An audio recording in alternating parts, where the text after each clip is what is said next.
Okay, Assalamualaikum warahmatullahi wabarakatuh.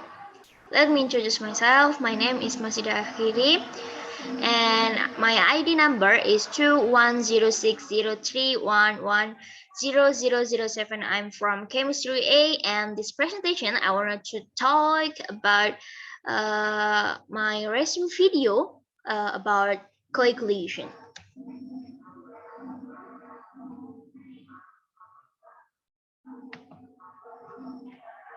Okay, what is coagulation?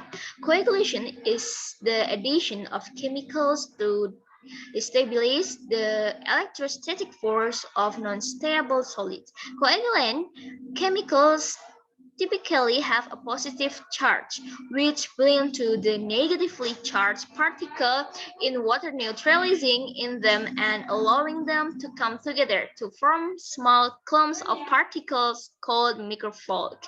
In most cases, the chemical reaction occurs in a fraction of a second, so it's important that coagulant is dispersed quickly and evenly to encourage as many particle collision as possible. Because this process relies consideration must be made.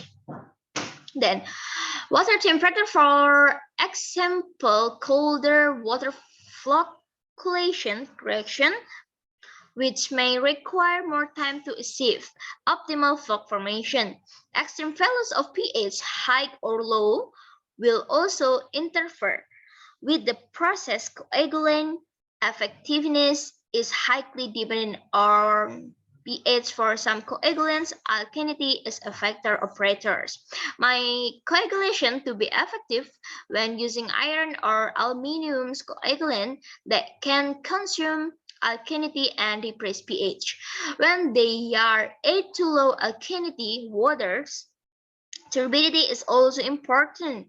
The lower the turbidity, the more difficult it is to form proper floc.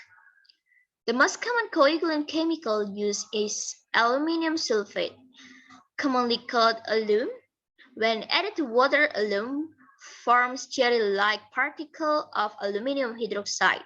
The trivalent aluminum ions neutralize and attach to negatively charged particle in water, forming microflocs. Alum works best in a pH range of 5,5 to 7,5. Then polyaluminum chloride and iron salts such as ferric chloride and ferric sulfate are also used to operate over a wider pH range. Coagulant and flocculate aids are added to improve bending pools during more stable floc.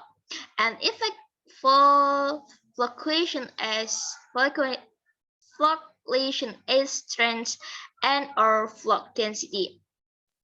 In addition, they help overcome the effect of low temperature, reduce the amount of a coagulant needed, and reduce the amount of sludge products commonly used coagulant aids. Include the cationic polymers.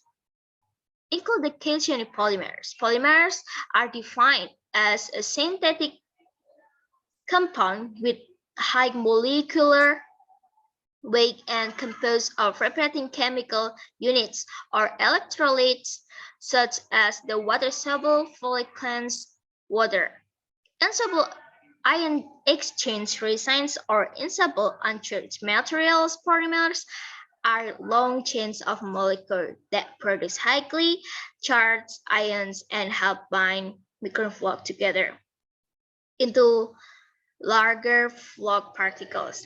They are very popular with operators because they are very effective and can be positive, negative, or neutral charge, providing a great deal of flexibility in different.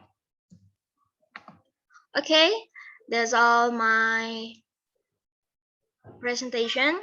And this is my resume. I'm sorry if there are some mistake. Thank you for attention, and wassalamualaikum warahmatullahi wabarakatuh.